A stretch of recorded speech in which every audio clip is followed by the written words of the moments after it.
Hello everyone, welcome back to my booktube channel. My name is Vijaya and today we're gonna discuss Secret Girl by Ratih, Kumala, an Indonesian female author. So yes, Indonesian books in 2 consecutive videos. Yes. I know.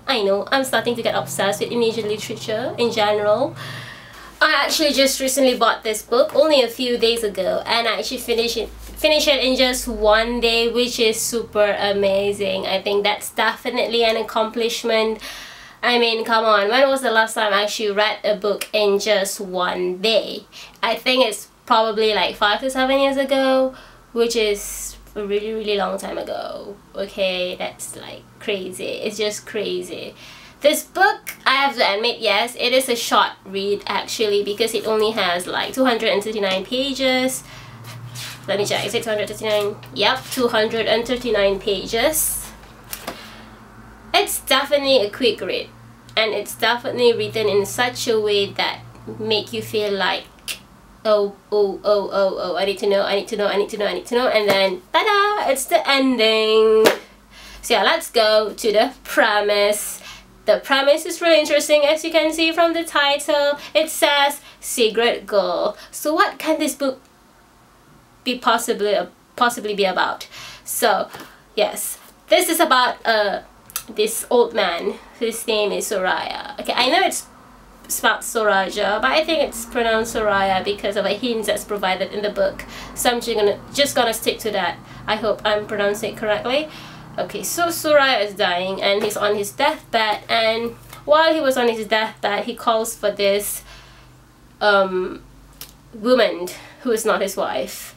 It's Jenya. He calls for Jenya, and Jenya is not his wife, obviously, and then his wife is consumed by jealousy, and the sons were like so shocked, like, "Father, why are you calling Jenya? Who is Jenya?" And then turns out that's a family secret they don't know about. So yeah, anything to do with secrets and family secrets is definitely my thing. Like, I think you kind of know this by now. Like, if you know me, then you know that's the kind of thing I'm into. I just like, what kind of secret can it possibly be? So these 3 sons go on this soul-searching journey to find out who is Jenya. Of course, you won't just be reading about these 3 brothers' journey to find Jenya, but also of course you will be shown with these stories. You'll be reading stories about how it was in the past during the pre-independence day and the post-independence day, during the the Dutch colonial era, towards the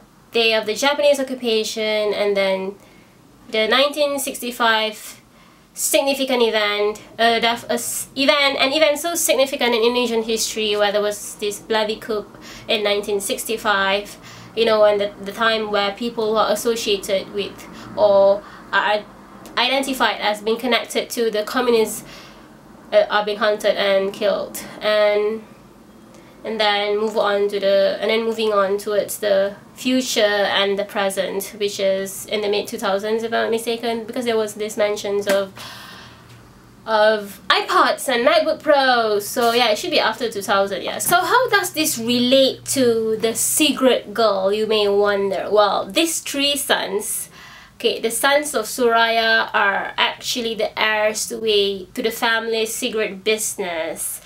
And yes, that's how it is related. And then we go back to the past, and then we see how the business were established in the past, and then it's just really interesting. And then you also will discover the secret girl who actually contributes in the success of the business, and it's just really interesting. I think the fact that it is a secret business makes this book even more interesting, because I think it's a theme that's rarely being touched, and also pretty interesting to see the secrets history in Indonesia. Even though this is just a historical fiction, but it's still interesting because I think secret, based on my personal observation, I think secret is a huge thing in Indonesia, and I think it's pretty interesting to make a story out of it.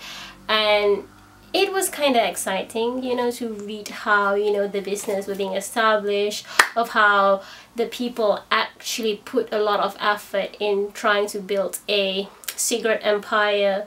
You know, like these people are, when I'm saying these people, I'm not necessarily talking about this family alone. I'm also talking about the other people in the past where there were this competition, business competition between two different companies, two different brands, and then they were competing with each other, and then they were thinking of brand marketing and advertising strategy, like, yeah, I have to create my product, I have to make sure that my product is something that the consumers would like. And then they were thinking of packaging, maybe I should put my face on the packaging. And then they were thinking of ways to, you know, name their brands. It was really interesting to see it from that perspective, and it's just really cool to see these people are being so ambitious, because you see the background of those people who are trying to build this, you know, secret empire are actually poor people, and they almost have nothing. And it was, you know, like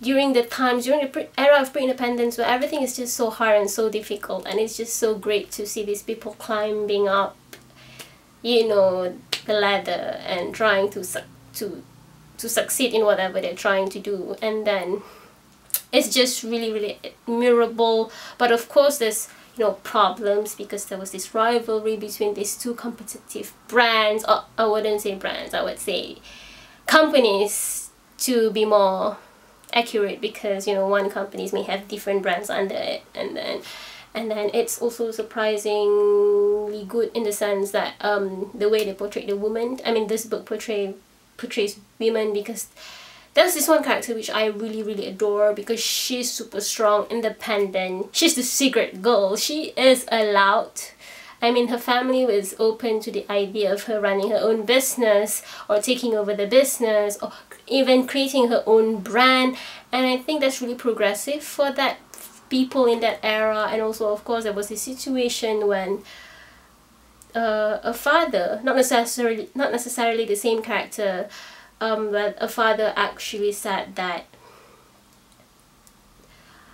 my daughter will have to marry someone she wants to marry, and not just anyone. I mean, there's only two requests from the father. The first is the education level of the guy, to make sure that the guy knows how to read and to write, and the second, to make sure that the daughter actually wants to marry the guy that's asking for her hand in marriage. And I think that's really progressive, especially for the people in that era. And I think that's just really beautiful and just really admirable. And I'm just, wow, I'm impressed. I'm definitely impressed. It's like any story that is being set in the era of pre-independence, we always have that love story, the story of love, the story of rejection, and things like that. And of course, you know, there'll be conflicts because of that, conflicts because of business competition, conflicts because of, you know, unrequited love.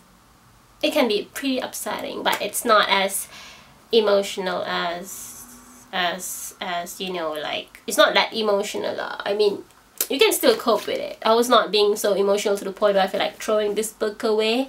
No, not to that extent. You will be shocked by the revelation at the end of the story. Yeah, I cannot talk much about it, but there is a revelation. I mean, come on, there's a family secret. Of course there's gonna be a revelation at the end. And it is really shocking for me, at least. At least it's not that shocking lah. You get in the middle of the book, you kind of like, you're gonna get it lah, okay, but just enjoy the book, okay? Just enjoy it. It's a quick read, which means if you guys are looking to, you know, I understand that's almost the end of the year. I mean, it's currently September, and you feel like you can't reach your goal of reading, I don't know, 100 books this year. So maybe you want to consider this as one of the books you want to read, because it's actually a really quick read. So you can just add another book in your read book in just like one day. So yeah, so I hope you guys enjoy my review, and thank you so much for watching. I hope to see you next time.